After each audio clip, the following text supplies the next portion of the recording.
وہ پہلا خلیفہ سالار صحابہ، وہ پہلا خلیفہ سرکار کا پیارا۔ کوئی ایک بات بھی نہ کرے تو کیا یہی بات کافی نہیں ہے کہ ہر شہری اٹھ کر آ گیا ہے؟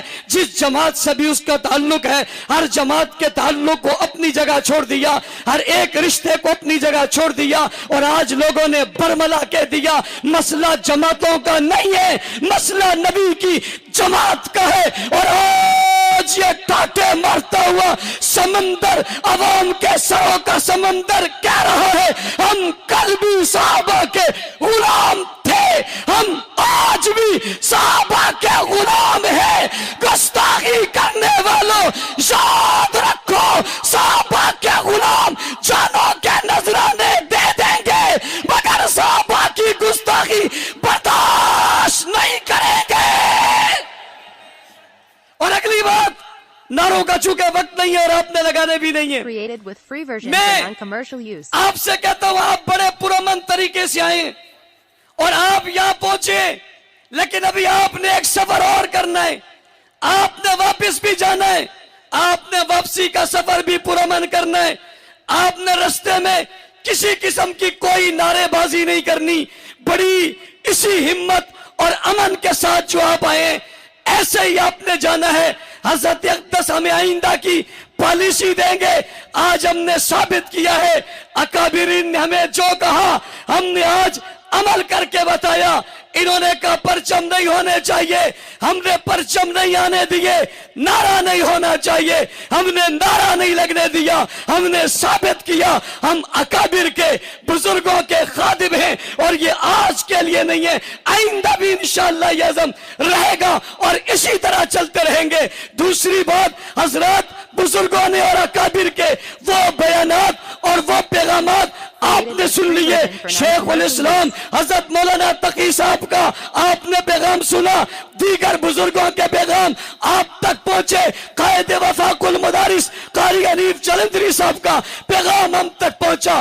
ارباب اقتدار، سیاست دانوں، مذہبی لوگوں، ریاست کے لوگوں، ہمارا نقطہ نظر، ہمارا بیانیہ غلط نہیں ہے۔ ہم ملک میں افراتفری نہیں چاہتے، انتشار نہیں چاہتے، فساد نہیں چاہتے، فرقہ واریت کو بڑھانا نہیں چاہتے، ہم ملک میں امن چاہتے ہیں۔ اس لیے اتنی بڑی گستاخیوں کے باوجود اسلام آباد میں ابو بکر صدیق کی تکفیر کی گئی، اس تکفیری گروہ نے لاہور کے اندر خلفائے راشدین کی توہین کی، نبی علیہ السلام کی بیٹیوں کا انکار کیا، کراچی کی دھرتی میں چوک پر، روڈ میں، دن دیاڑے سورج کی روشنی میں حضرت معاویہ اور ابو سفیان کو برے الفاظ سے یاد کیا گیا، اور الفاظ ان کے ذریعے استعمال کیے گئے، وہ کسی بھی لائق اور کسی بھی عام فرد کے لیے بھی استعمال نہیں کیے جا سکتے۔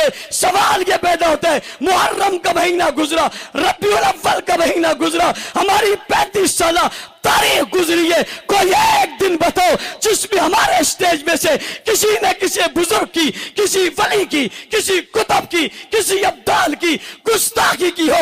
آپ کہتے ہو یہ سازش ہے، تو میں پوچھنا چاہتا ہوں اس سازش کے لیے میدان کون سا ہے، آیا کون ہے، گستاخی کی کس نے ہے، جملے کس نے ادا کیے، اس کا کس فرقے سے تعلق ہے، کس جماعت سے تعلق ہے، یہ بات ذہن میں رہنی چاہیے۔ پھر سازش کا حصہ بھی وہی بنے ہیں، سازش کا گھر بھی وہی بنے ہیں، سازش کا بھی وہی بنے ہیں، اور انہوں نے پھر کہا ہماری یہ عبادت ہے، انہوں نے کہا ہماری یہ عبادت ہے، اور کہا یہ ہم ہمیشہ سے پڑھتے آ رہے ہیں، یہ تو میڈیا نے نشر کر دی ہے۔